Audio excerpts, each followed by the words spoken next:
Emily Jabansky, President of the Santa Fe Women's Ensemble. I'd like to welcome you to our video program, The Seasons and Cycles of Life.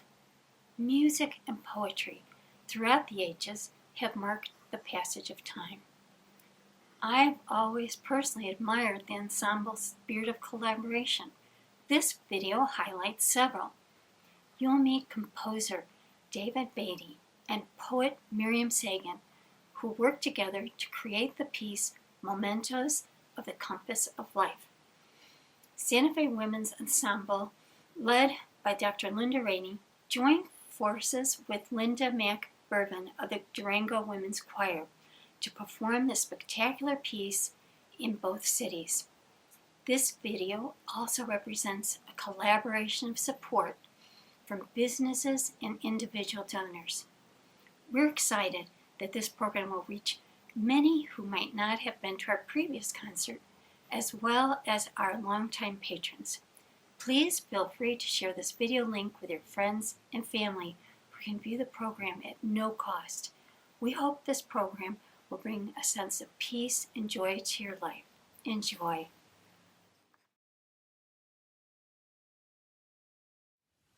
Collaborating with the Durango Women's Choir is always fun. We enjoy getting together, whether here in Santa Fe or there in Durango. We stay at each other's houses during the collaborative concert weekends. We cook for each other at potlucks and meet across the table in restaurants. But the most fun is when we sing together, opening our mouths, our voices swirling together, beautiful chords, soft pianos, and loud fortes, music filling the room, the eye of every singer attentive to our two talented directors. There is music that lends itself to a larger group of singers, and we've been able to perform beautiful pieces that otherwise we wouldn't. Mack Berven had a piece she had been wanting to do for years, and we were able to bring it to life together. As one ensemble sings, the other group becomes part of the audience, even as we sit on stage. We are enjoying the performance just like you are. Often in the repertory, we discover pieces we'd like to sing with our group someday. And then we stand up and rejoin our singing sisters, and the beautiful music fills the room.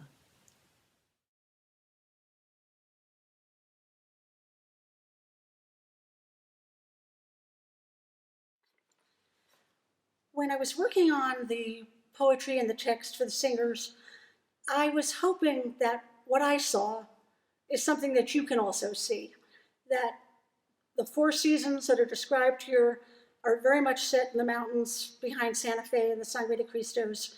And I was hoping that the singers would have some of the experiences that are described in the poem. So in winter, I used some imagery from staying at 10,000 Waves, where things were frozen, and the feeling of water as something that transmutes, obviously from liquid to ice. And when we come into spring, a lot of the imagery was, I felt, a little bit north of here, maybe just northern New Mexico, a place that's sort of abandoned. There's some mice in the stove, and I was thinking of a cabin maybe that had been left and that people had come back to. And so it's got a kind of spring cleaning need to it. When we move into summer, I feel that that's in a way the most solitary of the quartet, where it's really a person alone, almost like a hermit, with the weather coming in, with the thunderstorm. And again, we have a lot of water in this, as we always have water on our minds in Santa Fe, and there's thunder coming in, but not necessarily precipitation. Autumn is where we see the mountain behind us turning yellow, and I felt that I was happy and able to communicate my feeling about aspen trees, and that aspen trees are sisters. They're genetically sisters. One aspen tree is like all of them. The whole grove is identical.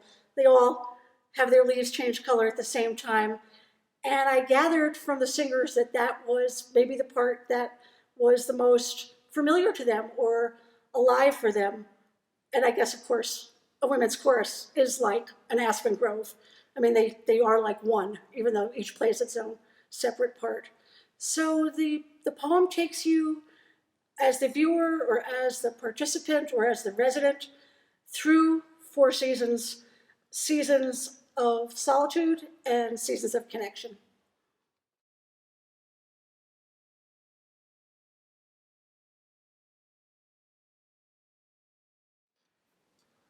I have always thought of the seasons of the year as being in a circle, not unlike a compass. Winter is at the top, summer's at the bottom, autumn is at the right, and spring's at the left. So time runs through this in a counterclockwise motion for me. Hence the compass of time in the title. The seasons themselves make up the 4 movements of this piece, Mementos of the compass of time. I see these movements in pairs, summer and winter, which represents consistency. Summer is growth and winter is hibernation. Spring and autumn are both seasons of transition, going dormant in autumn toward winter, then renewing life in spring toward summer. For this reason, any one of the 4 movements of this piece can be the starting point, and then you just move through the circle. The circle is life ongoing. The mementos are little scenes that are described very clearly in the poetry of Miriam Sagan. Her words should be recognizable to everyone, especially those of us in the Southwest. The poems are part observation and part immersion. We are looking at nature and we're also part of it. The winter movement is divided into 3 short, haiku-like sections. The first describes a frozen waterfall, its swirled transparencies becoming music. The second is a dreamy depiction of a lantern-lit pathway in the snow. The third describes the stark light of a ringed moon, a mesmerizing sight in the winter sky. It can perhaps play tricks on our memories. The musical scale in this movement transforms with each haiku. The first is a Mixolydian scale, starting on D. The only accidental is an F sharp.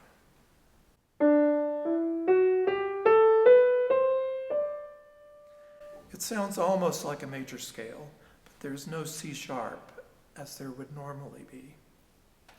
The second adds the C sharp to the scale, but also adds a B flat.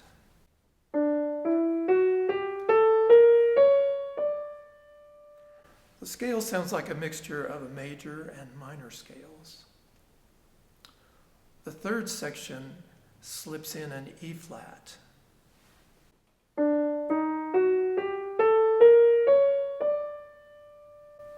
This makes a jagged sounding scale, like hard frozen ice in the midwinter. It creates some interesting chords and progressions.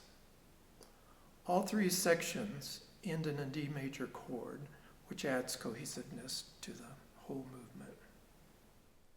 Winter. Frozen waterfall, swirled transparencies become music in sculpture. Lantern-lit pathway, half-seen canopy of dreams above a white bed, light from the ringed moon. To remember is somehow also to forget.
I especially enjoyed learning David Beatty's Mementos of the Compass of Time with the poetry of Miriam Sagan.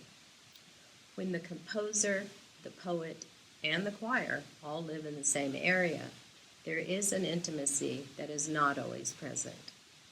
In learning winter, as with the other seasons, it was easy to connect because we could not only identify with, but we were part of the subject matter, the seasons of our home, New Mexico. I was drawn to the haiku style of winter, its simplicity and spirit of winter in New Mexico. We have all looked at the ringed moon coming over the mountains in the cold of winter. David helped us convey the winter spirit with his instructions that he gave throughout the piece. Held back, restrained, dreamily, lushly, not too fast, starkly pushing, but not too quickly.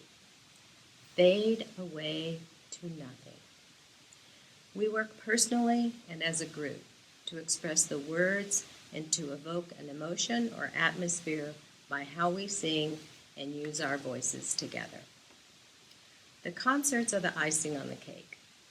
We get to share the end results of all the previous month's work. Thank you for coming to our virtual concert. Spring does not come easily in the Southwest. The persistent winds are a reminder of winter, but also a promise of spring. This movement starts in an unsettled mood.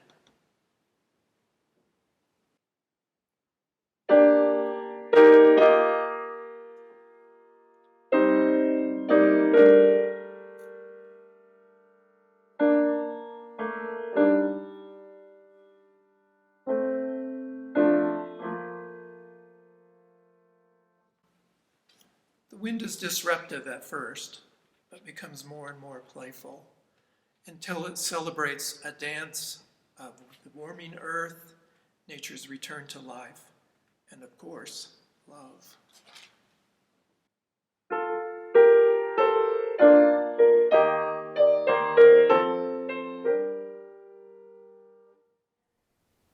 Spring. The music page is torn. Eccentric winds of spring have scattered all the notes up into the sky. Melody fills the air, half heard and then confused, with honeysuckle sweet scent of fragrant blossoms. Beneath the cooling stove, flamenco dancing mice hail on the high tin roof castanets of rain. The buzz of bees inspires a meadow in my mind, mustard and Queen Anne's lace, twining purple peas. Among these songs and flowers, never alone am I, since you are on your way, coming home to me. You might be anywhere, you might be everywhere, but you're not here and I'm waiting for you. You come from anywhere, you come from everywhere, and when you're here, I'm everywhere with you. Music tone, winds of spring, scattered notes to the sky. The music page is torn, eccentric winds of spring have scattered all the notes up into the sky. The music page is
Spring was just such a joy to sing.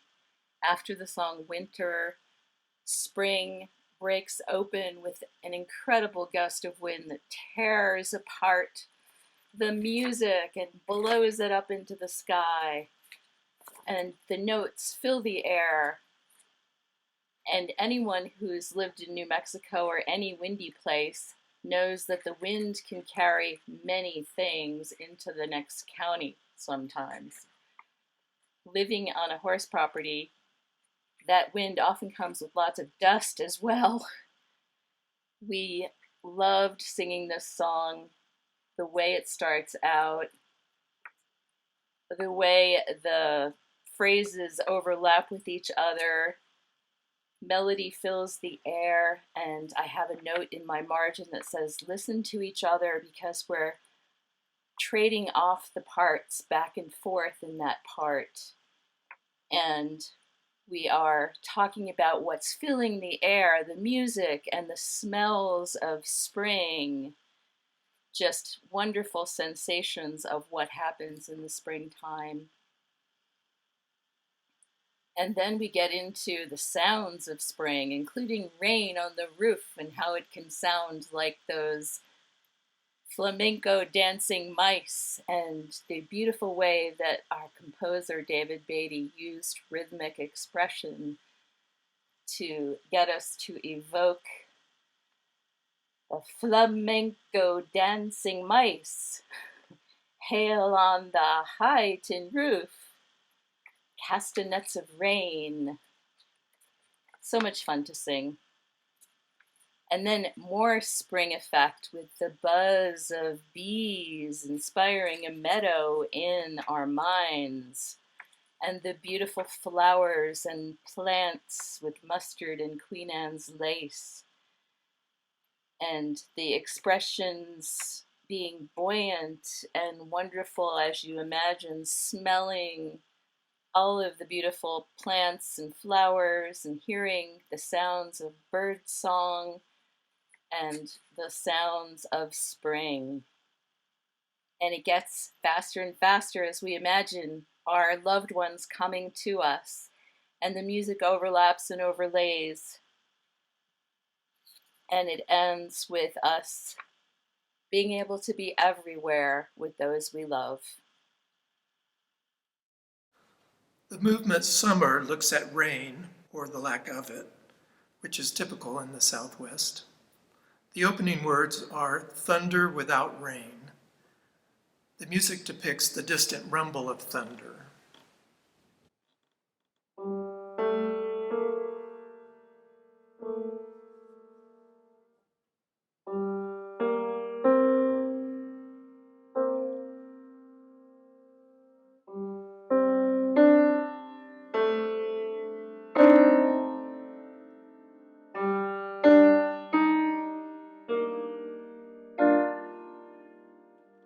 And so on from there. It also goes on to describe the sky and the clouds and the variety of colors we see there. Iridescence is one of them. Here's the music for that.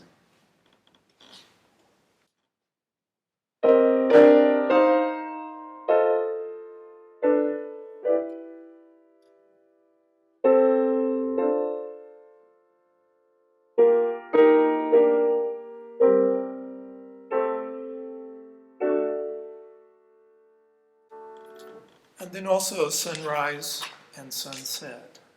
And here's that music.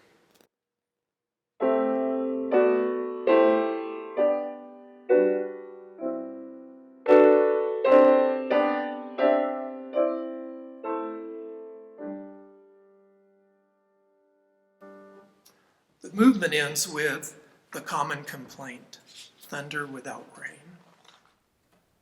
Summer.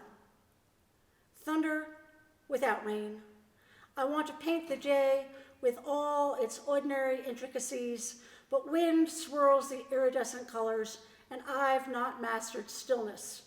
I forgot to lock your gate and let the clouds in by mistake, dark red at sunset, pale and enticing pink at dawn. From every frame, every window of the house, clouds sit waiting to grow heavier and rain to earth.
Summer has always been my favorite of the seasons.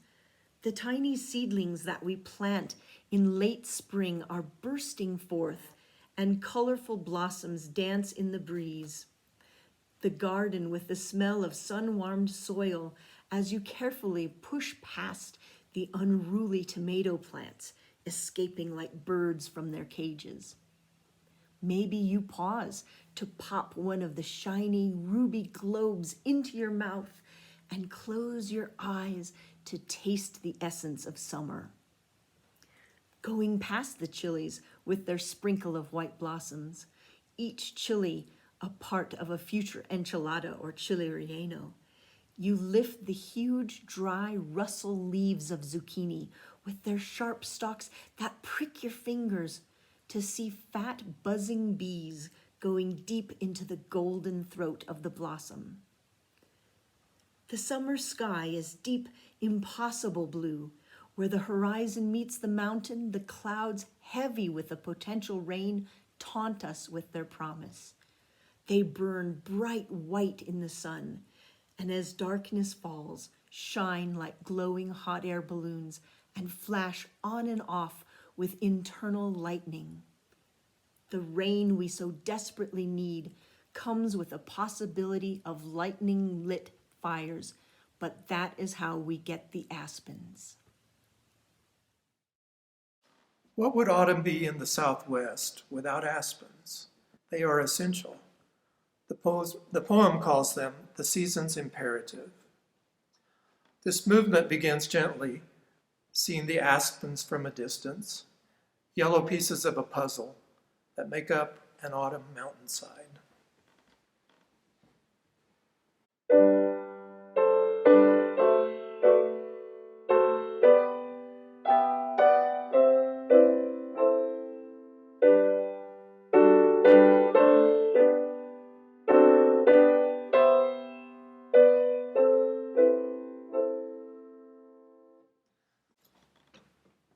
Through the song, the aspens transform into a group of gangly sisters, dancing with abandon before winter arrives. Just as their yellow becomes vibrant and then fades away, their leaves falling to the ground, the sisters dance away, their song becoming fainter and fainter.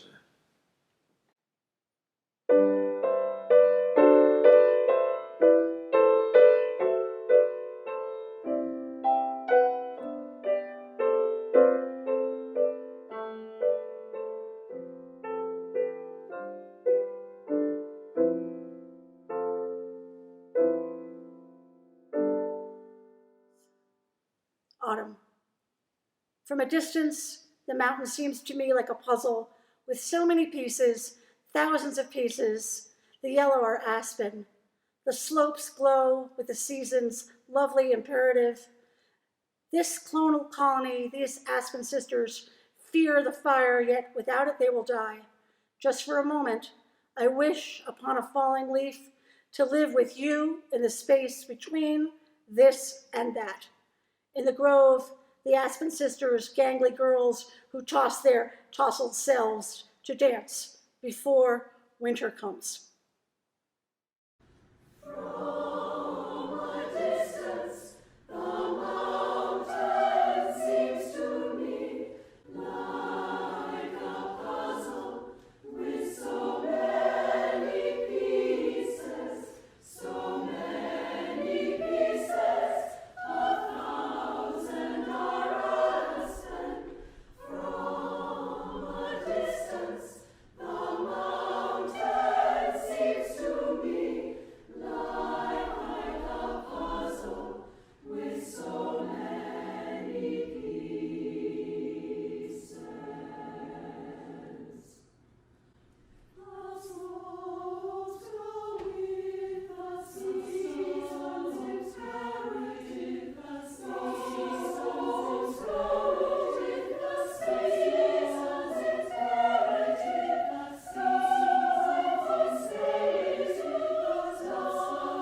so wonderful to have someone local.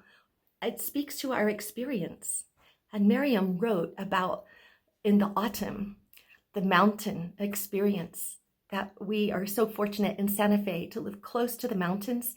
And in the autumn, we all look up to see if the magic is happening yet, with the leaves turning the colors. And she spoke of it as beautiful puzzle pieces coming together, which it really can look that way. She also spoke of the aspens, which are very, very interesting. We learned some new vocabulary. She spoke of the aspens as a colonial colony. What does that mean? And we began to realize that the real organism of the aspen tree is under the earth, and we don't see it at all. And her lyrics about the aspens, how they fear the fire. Sometimes the fires come in Santa Fe. Fires are cleansing, and they clear the way for new growth. And so that was a little wonderful thing for us to ponder for a moment, how the aspens are not individuals. They are part of one whole colony. And it gave thought that, oh, yeah, we are all one. And it's like that also when we're singing music or playing music together, we become one. And we're not exactly individuals anymore, but we're contributing to the whole, and it becomes one whole body of magic. And of course, the last part of the autumn piece was just pure joy and pure magic. And the image of gangly girls dancing. So imagine putting your roots deep in the earth and your strong trunk, and then waving around in the breeze as it would take you here and there. And it just made such a magical, happy moment. And here, someone who's very, very happy to hear the work and hear the magic of it all is my friend, Princess Moonbeam. And she just loved the image of dancing and magic and having such a joyous time together, which is exactly what happens when the Santa Fe Women's Ensemble get together with the Durango Women's Choir. We just have so much joy and fun. And we're so happy and honored to be able to hear the gifts that both David and Miriam have brought to us. And we all think that is a joy and a pleasure. And let the magic begin. I hope you all enjoy the fun of this music and the beauty.